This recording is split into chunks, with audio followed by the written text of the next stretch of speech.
ko naman din kayo kilala. So, same lang, no? And yes, I am 21 years old from Bicol. Okay, from Bicol. Next slide tayo, please. Para makita nyo yung, kung ano ko dati. So, I am Janice Marate from Bicol. Sino yung mga taga Bicol? Marhay, nahapon po sa inyo, boss. Yes. So, nag-start po ako sa ganitong business when I was 17 years old.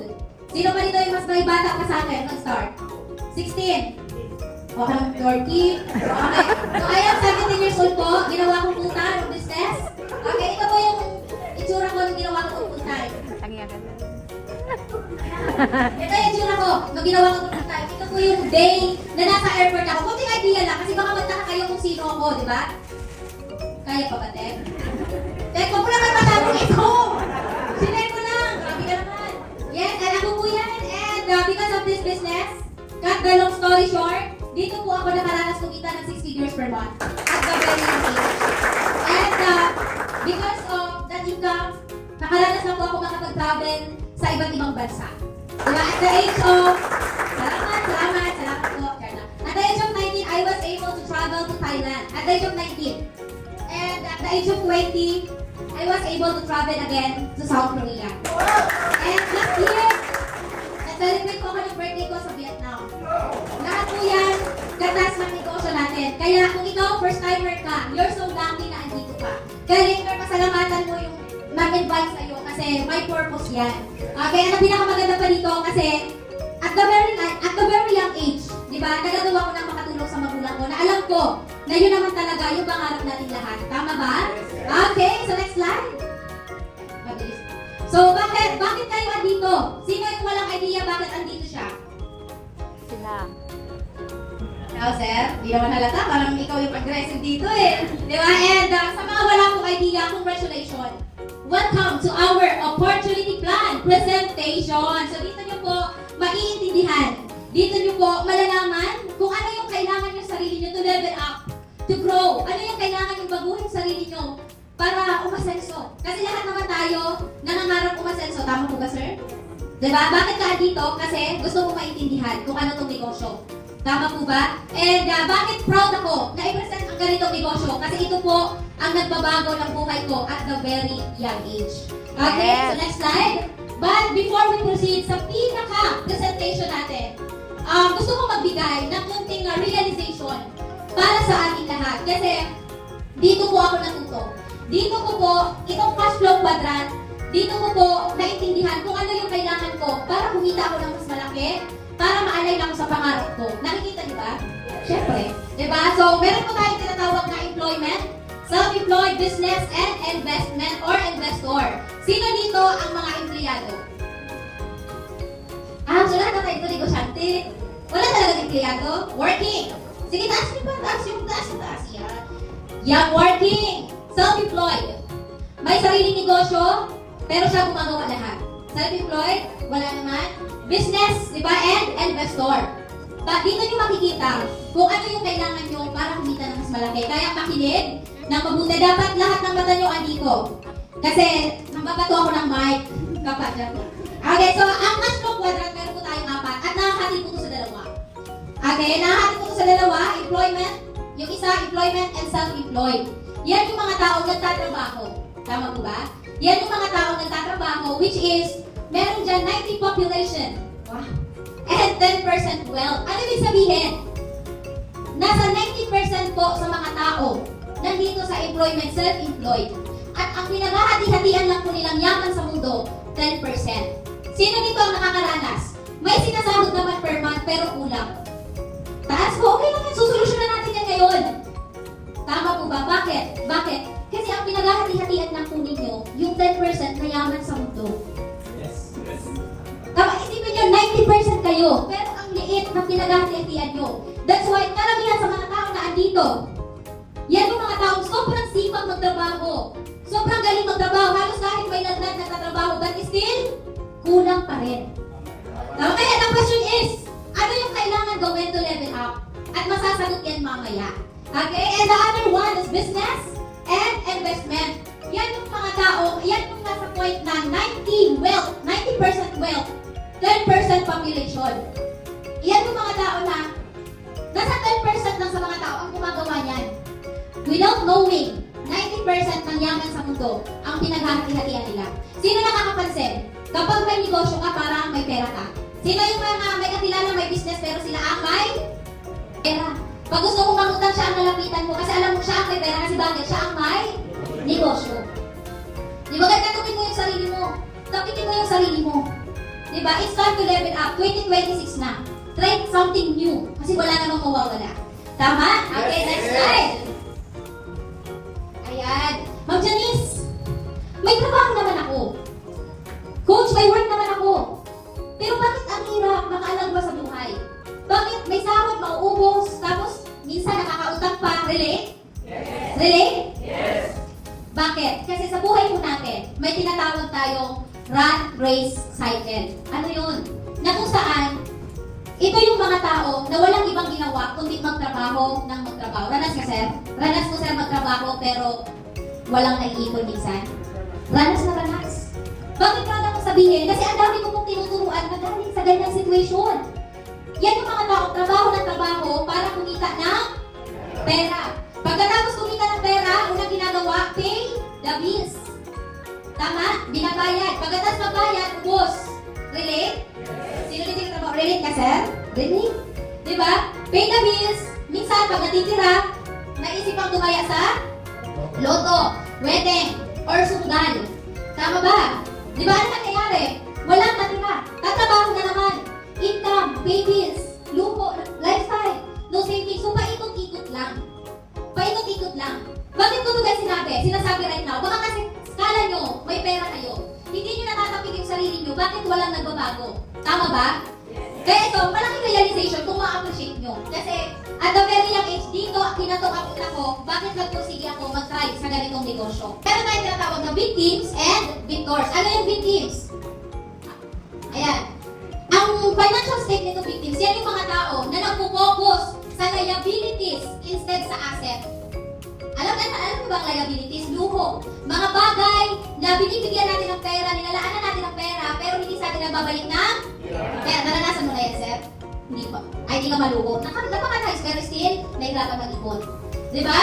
Kaya, baka focus nila sa liabilities, sa mga bagay na hindi magbabalik ng pera, mas tumataas ang expenses, at nakaka-stay lang sa isang income. Kaya, yun yung mga tao nahihirapan umasenso, nahihirapan mag-level up yung life. Meron naman tayong financial statement of victors, yan yung mga taong instead sa liabilities, nagpo-focus sila sa asset. Ano yung asset? Yan yung mga bagay na nilalaan na natin ng pera, kahit gaano ba yan kalaki, pero nagbabalik sa atin ng pera. It's your business, mga negosyo. Diba? Kaya ano nangyayari? Mas bumababa ang expenses nila dahil mas lumalaki ang income nila. Kasi nakapokus sila sa asset. Kaya, wag mo na kailangan sigawin dito. Pero sabihin mo, tanungin mo yung sarili mo, saan ka sa dalawa? Di mo na kailangan sigaw, pagsabi sa katabi. Sa isip at puso mo na lang. Tama? Yes! So, alam niyo na, gagawin. Next slide. Yes.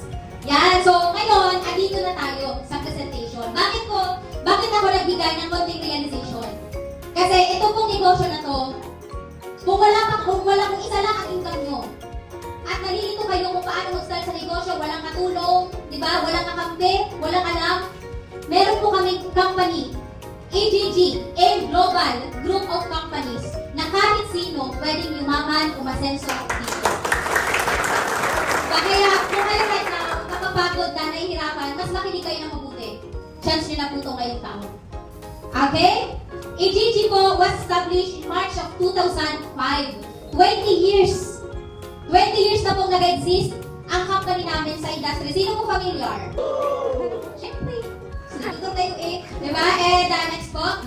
Ang AGG company po is a Filipino-owned. Dito po yan tinayo sa Pilipinas. Ang nagmamayari po niyan, hindi mga Kano, mga Hapon, mga Chinese. Okay? Pinoy. Mga malalaki ang puso. Mga Pinoy, di ba? Kaya ang AGG po, ang head office po natin na sa Ortigas. Anytime, pwede nyo po makita ang may-ari. Kasi nagtutok yan, nagpe-present yan, nagtitraining yan. Di ba? Kasi alam natin kapag company, minsan hindi nakikita ang may-ari. Di ba? Nakikita lang social media. Ang mga owner po natin, hindi. Anytime, makikita mo yan sa office. Pwede mong kamayan. Di ba? Ganun sila kahambol. Yun yung isa sa nagustuhan ng mga distributor or mga kasosyo ko sa negosyo dahil sa mga owner natin. So, sino nga ba ang mga owners natin? Ayan, so our founders po, si Dr. Ed Cabantog at si Mr. John Asperin. So, andito po yan sa Pilipinas.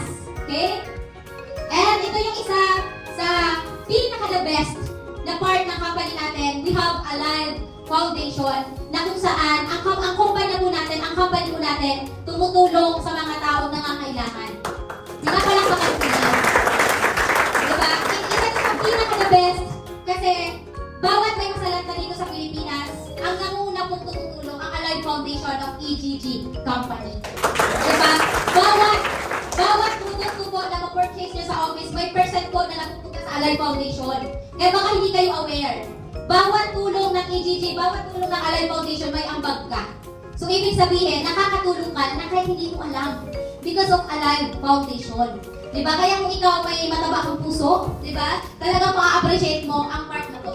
Diba? Kasi isa to sa napakagandang sistema ng company natin. Okay? Next. Ayan. And we have two divisions po. Na pwede, Ma'am Janice, ano yung pwedeng pagkakitaan sa EGG? Ano yung pwedeng gawing passive income sa EGG? We have two divisions po. Actually, marami pong division. Pero ang main na i-discuss ko sa inyo, yung dalawang division na maraming kumikita na business partner namin dahil sa division na to. So, meron po tayong tinatawag na Orbis Victus International. Ang Orbis Victus International po, isa po siyang insurance.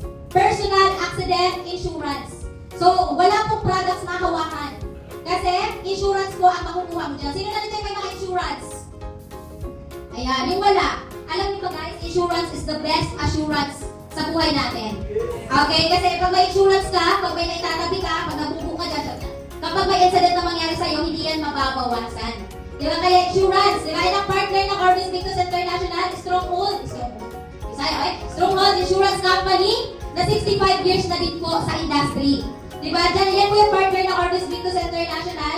Yan po ang nagpo-provide ng policy sa bawat insurance natin. Okay? And the other division is Empowered Consumerism. Sino familiar? Ayun. Empowered Consumerism po, ito naman po yung products mismo. Diba? Ito yung products na literal na mahawakan mo, mabibindin mo pag-uwi. At dito yung mga multivitamins, food supplement. Diba? Kung ikaw mahilig kang magbenta ng products, tamang-tama po ang Empowered Consumerism sa inyo. Kasi guys, dito po ako nag-start. Diba? When I was 17, ito po yung ginagawa kong division. At dito po ako kumita ng 6 figures nung una. Diba? Kaya the best. Diba? And, okay. Ngayon, how to join? Paano maging part? Diba? Paano maging part ng bawat division? O, makinig na. Dapat all eyes, all ears. So, first, ito po yung mga benefits na makukuha mo once you are a member or you are a part of EGG Company. Unang-una, lifetime business po ito. Lifetime business. Okay, ano ibig sabihin ng lifetime? Walang kontrata, walang katapusan. Ang pinakamaganda po sa ganitong negosyo, kapag tayo nawala, example ako, kasi alam ko naman na hindi habang buhay-buhay. Tama? Kukunin at kukunin. Ang pinakamaganda po sa ganitong negosyo, pwede siyang ma-transfer or pwede siyang maipamana. Kaya kung ikaw may anak ka, di ba may anak ka ngayon, di ba may anak ka, wala kang naiisip na pwede iwan sa anak mo someday, pwede po to. Di ba kasi this is a lifetime business. Pwede pa itong mamana ng apo mo sa tuhod.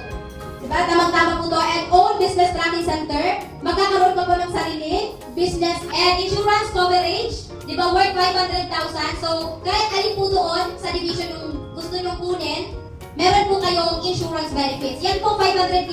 Pwede pa po yan tumaas sa makukuha nyo. Depende po sa kukunin ninyo. Okay? And personalized shop link. So, may shop link po sa business account. Makikita nyo po yan. Free products. Okay? May products na po worth the value of your money. Free medical check-up. Diba? Scholarship. And free Bibo account. Ito pong Bibo account, dyan nyo po makukuha ang kikitain ninyo. Wala na po dito cheque-cheque or ibang bank. Diba? Hindi nyo na po kailangan mag-process sa ibang bangko. We have own. Now, we have own na encashment. Diba? Na-transfer nyo lang po dyan. Pag andyan na yung income nyo, pwede nyo pong i-transfer kung anong bank ang ginagamit nyo. Okay, ganun lang po siya ka-basic. Pinapalampakan po yan. And, ito na po yun. Ito na ang magandang usapan.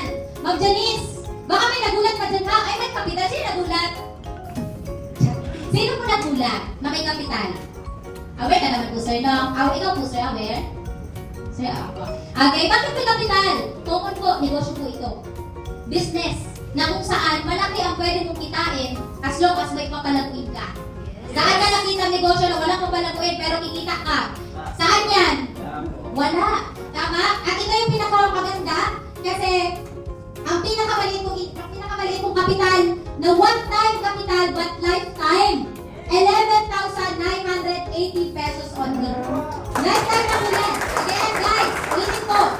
Lifetime na po yan and one-time payment. Di ba kasi kadalasan sa ibang negosyo, which is I think, alam niyo naman, kapag naubos na yung paninda, makukunan ulit. Tama ba? May idea ba kayo doon? Pag naubos ang paninda, makukunan ulit. So dito po hindi po naubos ang products natin. So lifetime po ang service natin sa 11,980 with free 1 million insurance. Diba? Magkakaroon ka na po ng worth of 1 million personal accident emergency fund. Okay, so ngayon paano kumita? Okay, paano kumita? Okay, paano kumita? Sa 11,980, ganito po yan. Hindi po kayo na mabuti.